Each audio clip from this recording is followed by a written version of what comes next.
இன்றைக்கி நம்ம லெட்ஜரை தான் பார்க்க போகிறோம். லெட்ஜரில் வந்து இது எப்படி போடுறேங்கிறத நான் இப்போ முன்னாடி எக்ஸ்பிளைன் பண்ணுறேன்.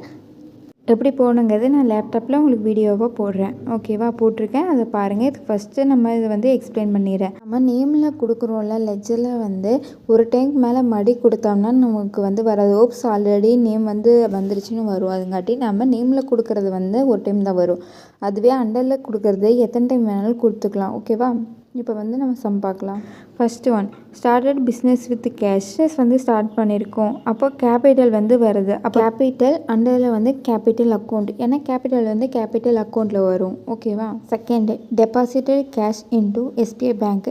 இப்போ எஸ்பிஐ பேங்க்கில் தான் போடுறோம். அப்போ எஸ்பிஐ பேங்க் அக்கௌண்ட்டு அண்டரில் பேங்க் அக்கௌண்ட், ஏன்னா பேங்க் வந்து பேங்க் அக்கௌண்ட்டில் வந்து வரும். Third, purchase furniture from cash. நம்ம என்ன பண்ணியிருக்கோம்னா ஃபர்னிச்சர் வந்து பர்ச்சேஸ் பண்ணியிருக்கோம். அப்போ furniture account debtor to furniture வந்து என்னென்னா நமக்கு ஃபிக்ஸட் அசட். அப்போ ஃபிக்ஸட் அசட்டில் வந்து போடணும். Fourth, purchased goods from Ravi traders on credit. நம்ம ரவி ட்ரேடர்ஸ் கிட்ட பர்ச்சேஸ் வந்து பண்ணியிருக்கோம். எப்படின்னா கடனுக்கு பண்ணியிருக்கோம், கிரெடிட் பர்ச்சேஸ். ஸோ வந்து நம்ம திரும்ப கொடுக்கணும். அதுங்காட்டி இவங்க வந்து நமக்கு சஞ்சி கிரெடிட்டார்ஸ்.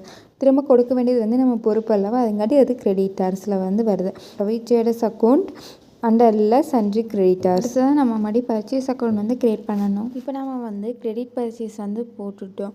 மறுபடி எதுக்காக நம்ம பர்ச்சேஸ் அக்கௌண்ட் வந்து க்ரியேட் பண்ணுறோன்னா லெட்ஜரில் பர்ச்சேஸ்